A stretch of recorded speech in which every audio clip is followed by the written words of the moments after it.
It's me, Capri. My mommy is the best. Super mom will be nice. She helps mommy get those smiles back. To get those back. Others might go back.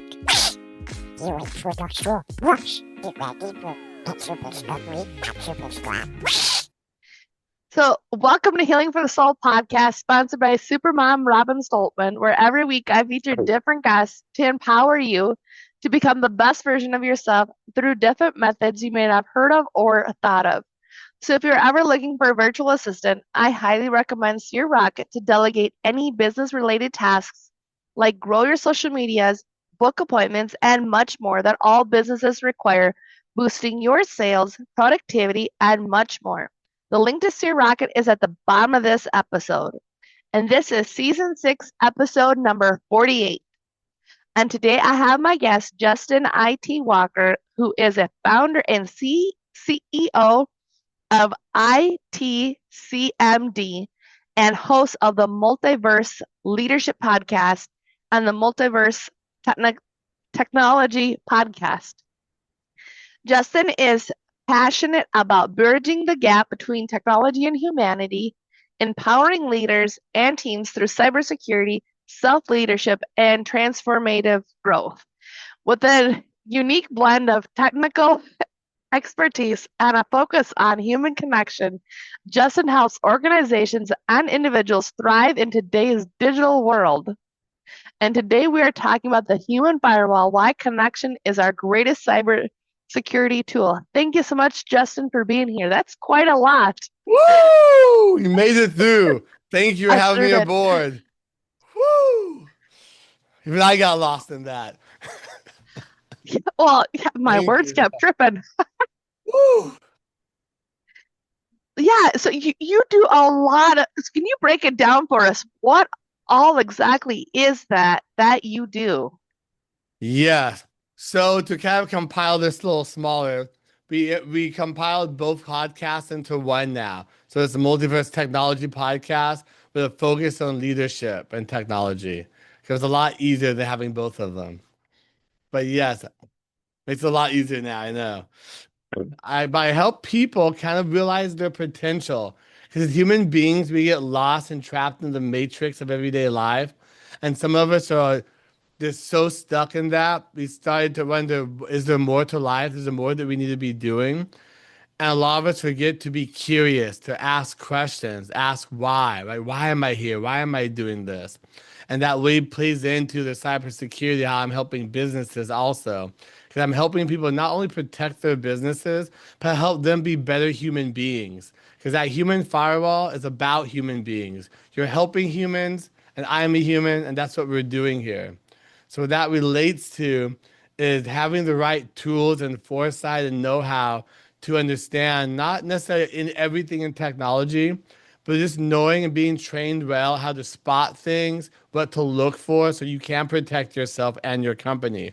Because the human is the biggest threat and asset to yourself and to a company. It definitely is. It can definitely be the biggest threat and the biggest asset at the same time. It depends on, actually, that I just was thinking, I'm like, that's the exact same thing as the mind.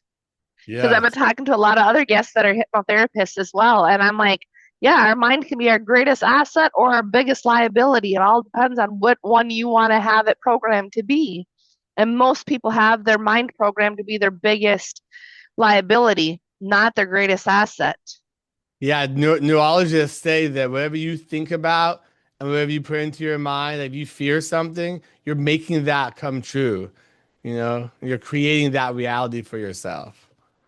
Yeah, and it's amazing because it's like the brain runs toward, well, it'll run away from whatever it's scared of. We're programmed to run, but it's like that program can be different for everybody. Like some people, they'll run towards an addiction and they don't know how to get it to stop. But it's like that's literally like that addiction is like it's a pleasure response and versus a pain response.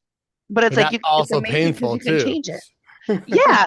Yeah, but I'm like at the same time, like you can change it in the brain. So like if somebody's dealing with an addiction, you can change it to now instead of causing pleasure, it causes pain. So then the person wants to stop because you'll run away from pain. Yeah, So there's a lot of different aspects to that because I've dealt with addiction myself, and it can be very yeah. painful. So, like you said earlier, it gets to a point where it Mhm. becomes more painful than pleasurable, and then you have to realize I gotta stop this behavior now. I don't want any more of this. I want something better for myself, my life, my family, my friends. What am I doing? And they start asking those questions. Well, yeah, and so for you, you had mentioned that you have an addiction, but like when did that light bulb turn on? Like my aha moment that I have to do something different. The moment my light bulb turned off and I overdosed and died, that's when it turned back on. So back in 2023, before that, I was sober for 2 years. So I was doing cocaine and alcohol, drinking, partying, while I still maintain going to school, going to college, still maintaining work somehow. But it got to the point where I stopped. I'm like, oh, I'll try one more time. But when I stopped, I didn't change my mindset. I didn't change my identity. I still have that mind of being caught up in the addiction and the partying, you know? Because some people will stop doing drugs and drinking, but they'll still be that same piece of crap asshole bringing it back over to their future. You know, so you have to really change who you are, your mindset, how you do things, how you show up, who you are as a person. So when I overdosed and died, I went through that. I lost a part of me, but I also gained a part of me back. I had a voice speak to me, telling me that my story was not over, that I'm here to help people and have more of a bigger purpose. And it just brought me to that light bulb moment. I realized this is what I need to do. But it wasn't easy. There was a lot of healing, a lot of shadow work, a lot of mindset change, a lot of fitness, a lot of stuff that went into this to get to where I am now. And it's been a process. A lot of people don't talk about that process, but it's long and it's never ending. Yeah, that's what irritates me is when people don't talk about that process. They show you like Yeah, I'm here. I'm oh cool. well yeah, and it ticks me off because I'm like, how the hell did you do it? Like there has to be a reason. Like how did you do it? Like I just did like it. What do you mean?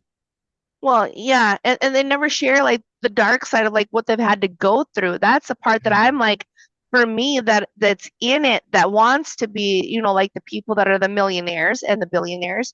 I look at them and I'm like, there's something that you're not saying about what you've gone through that you had to grow through to get you to where you are now. Because you just don't magically wake up one day and your life's good. Like in the movies, they put it in like I've watched the movies about like Jeff Bezos, for example. I've watched that on Amazon. I've watched his story. I've watched the one for about Steve Jobs. And he sounds like a complete asshole. No wonder why he had the cancer he did. I'm just saying. You get that's the energy he put out, and that's kind of that's where the energy went. The bad energy went. I'm just saying.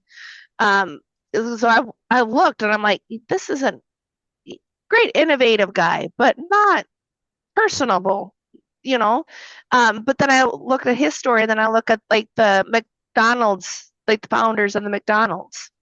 Like, it's like I've looked at all the different people, but it's like they leave out in the movie about how they went through the hard trenches of stuff, of what they went through. Like, um, Walt Disney, like he went bankrupt, I think it was about 5 times, I think, if I remember right. Like, and he's got all this now, but it's like nobody talks about that hard Mm-mm. shadow work, the deep stuff that you gotta go through in order to be there. I And feel I there's a think if reason for that. yeah, what's your take on that? Why people don't want to talk about that? That work is tough and it's hard, but also living who you're not who living a life that you don't think you're supposed to have is hard too. You know, waking up early, going to the gym, those things are Oh, hard also. Being overweight, being on drugs, that's hard too. But you have to choose your heart. I think people don't really like going through this work or don't understand it because it will change your life. It will change how you see things, how you show up. And some point of that, they want you kind of stay in the matrix. They want you to stay quiet, stay fearful, stay where you are, put you in your place. So if you start doing this work, your whole reality starts changing. Because we're a multi-reality human being, very multifaceted. When you start doing that work, everything changes around you, the way you show up, who you are as a person. It's like that movie They Live from 1984. You put the glasses on, you see everything for what it is. You take them off, you're like, wait, everything's normal. But you start putting your glasses on and seeing everything from doing that work, that can be a dangerous thing that people in control don't want you to have also. I kind of see it like with Hollywood, they show you that for a reason. So they don't want you to be there, but we have to find this work on our own, you know? Well, yeah, and like I like when you use the glasses analogy because I'm like thinking like the rose-colored glasses. Like how many people just want to stay with those, and it's like when you do the work and like the people that are in control, it's like yeah, the biggest thing that I have learned is like the people around me that were the closest that I thought were the safest. Turns out that's not true. Those are the ones that have been doing the most sabotaging for me. And I'm like, I don't need to do it. I've got plenty of other people closer to me that want to do it. I'm Right? like, and it's so weird because it's like they get so angry. They And it's like, do. no, and it's weird because it's like you see the relationship just like crumble. And I'm sure you witnessed that as well, like going through your journey. Yeah, they want you to stay this. They see this version of you, and they've always known this version. So if that version started to change and warp their entire reality of who they think you are, then that makes them angry coming after you. Who the fuck do you think you are? How dare you do this to us? I'm like, it's not about us. This is about me. No, this is about us. How dare you? And it gets crazy. So I've seen that with people. And like you were talking about the billionaires earlier, like some of those guys don't do all their shadow work. It's one of those things where they're like, okay, I reached this far, I'm good, I'm done to do anything anymore. But it's an ongoing process. You know, people don't want to kind of see you succeed sometimes. But sometimes you have to choose who you hang out with, who's around you, because your circle gets smaller as you get older, and that's a good thing. Because you're finally becoming the version of yourself that empowers you to be such an amazing human being and make good decisions for yourself, for your family, and your businesses. Well, yeah, it definitely does because I know like that's one of the things like for me it's like when I've noticed like the more I've grown and then it's like recently it's sad but it's like I didn't know it until it came into my awareness of like oh I'm only worthy of having $1,000 a month total and I'm like what like Mm-mm. nobody else could tell that about me like the people that I've been around and stuff that have helped me and it's like I had to come to the awareness because they wouldn't have known it's within me. So Yes. it's like when I came to that awareness, I was like, oh, well, I don't like this. And I'm like, well, I got all the tools to change it and I know how to change it. Have I worked on it yet? No, because I'm like, I looked at my schedule and I'm like, oh, because I'm filling out my schedule with everything else but the work that I need to do. And I Right. said, okay, we need to change it because I'm like, no wonder why things haven't been working the way I would like them to. Because it's like, I'm not leaving any time for that part of work that needs to be done.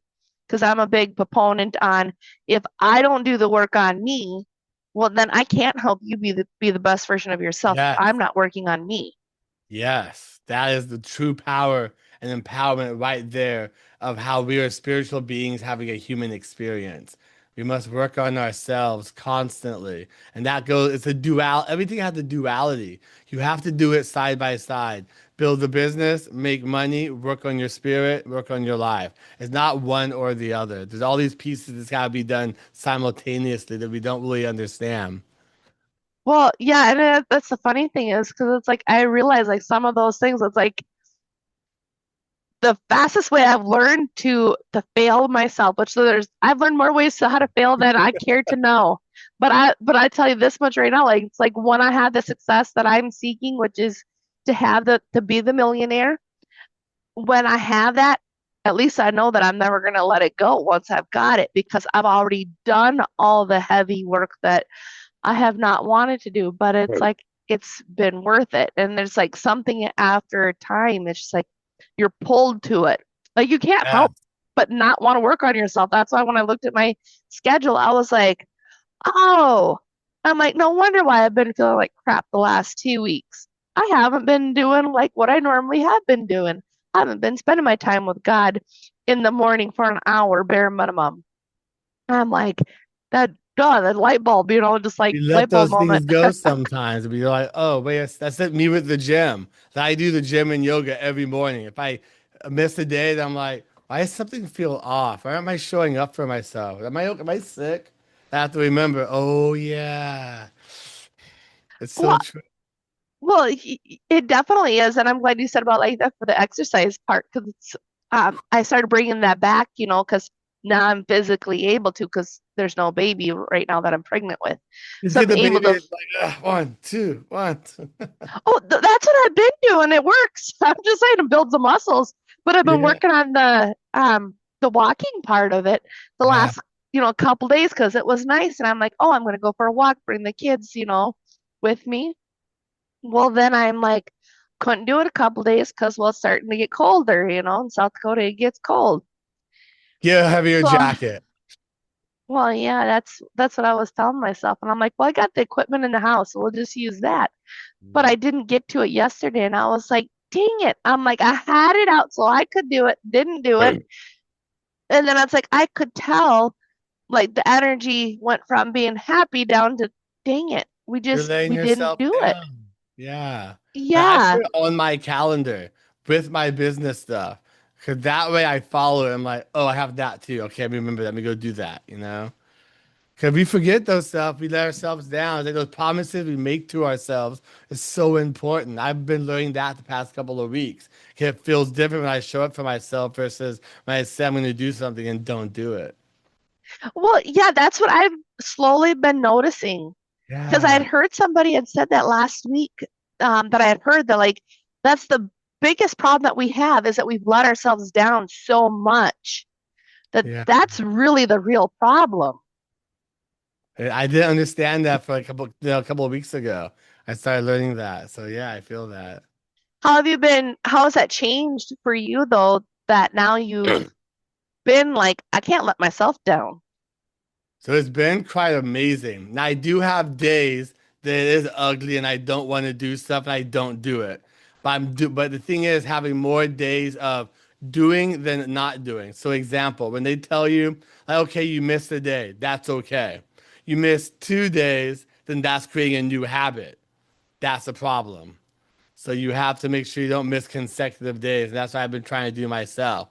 To have a very busy schedule, but at the same time, all my stuff is on my calendar to do my yoga, my fitness, making calls, doing sales, doing podcasts, everything. And some days you have to skip some stuff because there's just so much you're doing. We only have so much capacity. And that baby is so adorable right now. Oh, thank you.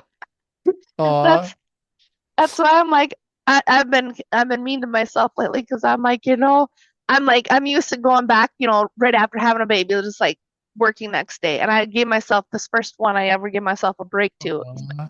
Took only the eighth one before I decided I needed a break. Not the child wise, but I'm like physically from working way, and I gave Yeah, myself 2 weeks and I'm like, okay, we're gonna just 2 weeks, gonna allow myself to have that time. But then some stuff has happened and I'm just like, okay, I've got to be nice to myself because I've got great. plenty of people around me. It's a good thing I've done the work prior because I'm like, there are plenty of people that are willing to say that I'm not good at this or I'm not doing that and I should be doing this and that on You don't things. need them. No, no. And then it's like the self-discipline is like the hardest thing to do. And then it's like yesterday, Yeah. like I said, when I caught myself with that exercise part, I'm like, I just had a baby. My body needs to heal. I've got all these things going on at the same time. And I'm like, how many women are doing what I'm doing? And I'm like, none that I know of. Yeah, So I'm that's like, just stop. we our greatest strength and superpower is understanding to give ourselves grace and taking the time we need and not letting ourselves down. But our greatest weakness is our mind telling us that we can or can't or shouldn't do something. Yeah. Yeah. And that's the part that I'm like, we just need to shut it off. Like, Yeah. I wish we could do that. I've been learning that it's kind of like with the duality is having that more grace and gratitude. It's slowly kind of bringing it together, not shutting it off, but kind of bringing it together. I have that kind of a balance of it. But you have to find what works for us because all of us as humans are so different. yeah, we are. There's no two of us alike, and that's I'm like trying like even identical twins. You can't They're even get unique. them to be identical to each other. It looks, yes, but the thumbprints are even different. Yeah. Well, that's why I actually believe in quantum physics because quantum entanglement goes with twins because they're Oh, really? cells. Yeah, so they explain quantum entanglement when you have two twins that they're protons and I forget the exact terms, but they're cells. They kind of mirror each other, and they if one's on the other side of the world and one's over here, they'll kind of start acting and saying the same things together because they're entangled together. Oh, wow. So I don't know much about the quantum physics part That's of just a things. I just, basic thing of it. Yeah. That's what pretty much what quantum entanglement is for like twins because they're so entangled in each other. They're so connected. That's how us as human beings are also. We are very connected and the universe is connected, but we've just forgotten who we are. We've forgotten that our connection of spirit, mind, body, and soul is all connected, but we've separated those things in like our business, our personal, and that's one of the issues we're having right now with the society. I would definitely agree with you because I think that's the problem with the corporate America that people keep complaining about is because like the people that are at the top, it's like they've done the work or they haven't done the work. I think a lot of them probably haven't done the work. They think they've done the work. Yeah, and they haven't done the work. Because when you do the work on the spiritual side of us, it's like a whole can of worms of like, what the? You see it, you feel it, they present it. Yes. And that's what you feel like certain people, it's like you feel like, okay, I got to be rigid, I got to be more robotic, and other people are like, oh, hey, I can be myself. It's just it's amazing on how that works. And I know so one of the things that I was wondering is like being on the autism spectrum, how is Yeah. that presented like challenges and advantages? Because I've got my one son, I only have one son with autism, and I think he's got the ODD part of it. Not 100% sure because the doctor said he does, but then another person's like, well, he probably has like ADHD. And I'm like, I don't know. I just know for sure he's got autism. So And I have a lot to unpack. yeah, So a couple of things. When I was a kid, I had ADD, and back then they didn't know what autism was. But I okay. got tested recently, and they said I'm on the spectrum because a lot of the tics and things that I had, they said I grew out of them, but some stuff was still with me. So I've been learning too, regardless of them putting me on the box of in this on the spectrum, that I have to remove myself from that box and realize I'm still a human.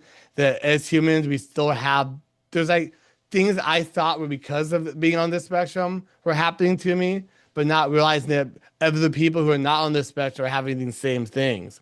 The only difference is Mhm. being on the spectrum, we see things differently, we show up differently, and you have to lead and talk with us differently. Because we see and feel energy from people. We read people very well. We're very intuitive. Now, autism shows up Yeah. differently in everyone. And it's so different. But a lot of the things, commonality that I've noticed is our intuitiveness and the way you have to lead and talk with us. Because we see things, we see through things. We see things a lot of people don't quite understand. We're like, well, I don't get that. And say, okay, you don't have to. We do, you know? Well, I appreciate it because that's exactly like what I've seen in my son. Like with him, it's like it's funny like to watch him in a conversation. He's 9. Okay. So I can see conversations that he's had now, like with other people, and I'm just watching him, and he used to have eye contact, but then I quit working with him, so now he doesn't have eye contact anymore. So it's like I got to get back to that again. I just got mine back from what, a couple years ago. Yeah. Yeah, it's challenging, but it's like when I've been working with him versus not, like I notice that there's like not just like the eye contact part of it, but he's in a conversation with somebody and he'll be like one or two steps ahead of that other person in the conversation before they even get started, Yeah, I do that a like lot. to where he's at. And it's just amazing because I'm like, how in the heck are you already in the next two steps of the conversation? Like one to two steps. Hmm. The person hasn't even thought of that, but like your mind is like a rapid firing. And it's like, I almost have a hard time trying to keep up with him some days. It's a good thing that I am highly intuitive to help him. And so I'm like, I'm able to adapt like what his needs are. But it's like at the same time, it's like, how he's so damn smart.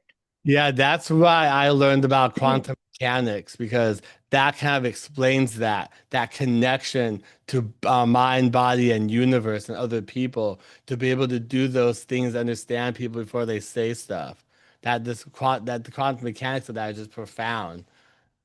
Yeah, I'll have to look more Yeah. into that because like how does all of this play into like the cybersecurity and like the leadership then too? Yeah, so it helps me understand that how I should be led and how I should be leading other people.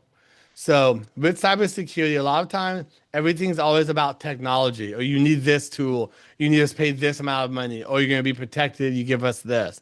A lot of that stuff, there's a lot of noise in this industry. Oh, No tool or amount of money you're going to pay is going to 100% protect you. The main thing that really help protect you is like that human firewall we talked about. People understanding that cybersecurity is more of a human thing than a technology thing, but you need both together. And what I mean by that is us as humans need to learn and understand things that may be out of our wheelhouse of understanding. But we just need to know things on a fundamental level. Like we're talking about quantum physics and mechanics, for example. Just a fundamental level of understanding what these things are. So when that comes to cybersecurity, that plays the same role. You have to understand those fundamentals. It allows you to be that human firewall to help protect your company. Like a good example of that, they say I'm the secretary sitting there. Oh, I don't know IT. I don't even know IT. I just answer phones. That's false. You need to, because if someone calls you and is like, oh, hey, this is your boss, your IT department. We're locked out of our computer, or can you transfer me $1 million immediately? And she's like, oh, okay, I'll do it. Like, whoa. You didn't question that phone call. You didn't ask for credentials. You didn't make sure that was your boss calling. There's a lot of different things you have to think of, and that would come with if we trained them with the fundamentals of what to look for, what to expect, so they can understand those basic cyber hygiene things. well, no, that's helpful because like when you said about like that, I immediately was thinking about how the elderly tend to get taken advantage of from Yeah. all of the scams. Like my grandma, she was gonna fall for one, and my mom, or not my mom, but it was one of the workers at Walmart had mentioned to her, a couple things, and then she realized, oh, she was gonna get scammed, but they helped her so she didn't get scammed. Yeah, well, that right there, what you said, they helped her. That's why us. So it doesn't matter if they're elderly or not. It just means they're more perceptible. But if their parents knew these fundamentals and things, then they could help teach their grandparents to help keep them safe. 'Cause a lot of these things from business, they fall down to personal life also. We have home networks. We have phones at home. We have all these devices connected to our network. So these same fundamentals apply to your personal life, but people don't see that duality, and it's very important. Yeah, it is. I keep moving because I'm like, I got a fly I in here see that that too. doesn't wanna leave me alone. I mean, like I've only killed like two or three of them the last couple days Gotta here. get that bug assault. Yeah, I need something. I tell you what, it's damn flies. I tell you, they're Woo! they're they're bugging me right now. They're not cybersecurity, but they're like the opposite. You need some fly security. All your Yes, sons to get those bug assault guns that are filled up with salt and to stand there and be like, Mom, we got this. But wear glasses though. yeah, that's true. I appreciate it so much. So, what's like the biggest and the single most important message or actionable lesson that you hope listeners will take away from your journey Yes. and from this conversation? Yes, is start being curious. Start asking questions. If you have this deep thing inside you that whatever you're doing in life feels like empty or soulless or it's just not enough, start questioning that. Start researching, being curious, and finding out why that is. And that starts you on that journey of doing the deep work of the uncovering things inside you that may be inadequate, fears, anxieties, and stuff. Just start being curious, asking those questions, and those questions will take you on that journey. So that's what I have for people. Yeah, that's very powerful because I know that's sometimes I kind of wonder, like, I know that I'm getting older and I'm like, I can't remember when women or men start hitting that hole that that life thing where they all of a sudden have that midlife crisis. So And that is it's an illusion and a delusion yeah, also. When people that's have what I was the, wondering. yeah, when people have those, that means that they've been fighting against who they are in their soul for so long, living in the matrix, and they never start asking themselves questions. And all that being built from a young age of you go to this job, you go to this school, you make this money, all that. When you start getting middle age, they start freaking out. And it's just like this compression, this anxiety, this like they missed out on something, but they just weren't asking questions. They weren't curious to why this is happening. This instead they have a meltdown, you know? Well, that makes a lot more sense because, like, to me, I've had people ask, like, do you know if I'm going to have a midlife crisis? Because I'm like, some of them were doing the work sooner than others, and I'm like, well, you seem to think if you do the work, like, I'm 39, so it's like I'm still young enough where I've been doing the work. So it's like for me, I'm like, I'm not worried about a midlife crisis. My husband, maybe, I don't know, because he's like a bunch of things he hasn't done yet, and I'm like, you know what? I told him, I says the other day, I says, my greatest accomplishment is you and all the kids. Because he was saying that's the only thing that he's accomplished in life. And he goes, well, no, because like you've got your diploma, you've got all these things that you've done, like for the college and stuff. And I'm like, yeah, but I'm like, those are achievements. I'm like, that's Those don't different. mean, An yeah. achievement is different than an accomplishment. I'm like, that's my greatest accomplishment It is all the sounds like he kids. has to start asking himself questions. It looks like he's heading down that road of almost like self-destruct. He's got to start asking questions, start being curious. Has to really find himself for who he is with himself, and then who he is with you and the kids. Because there is a duality there when you're married or you have children and stuff. Him and then him and Yeah. you. Those are very both important.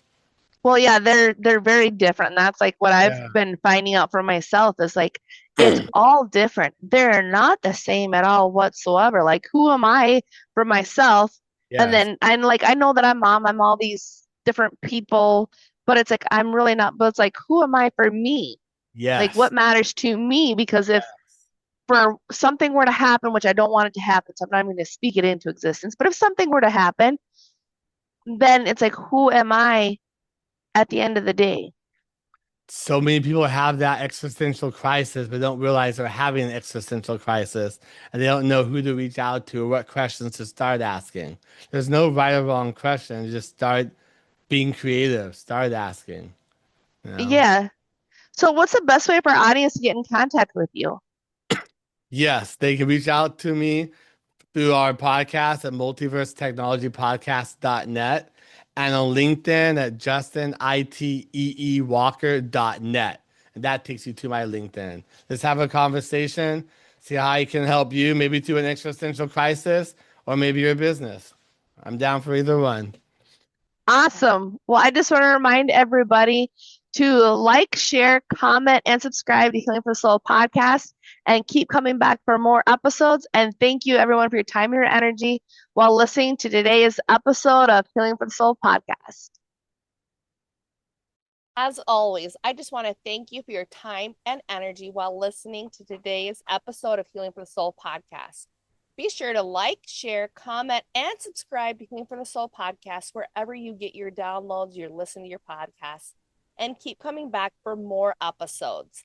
Thank you, everyone, for your time and your energy while listening to today's episode of Healing for the Soul podcast, which also can be found on YouTube.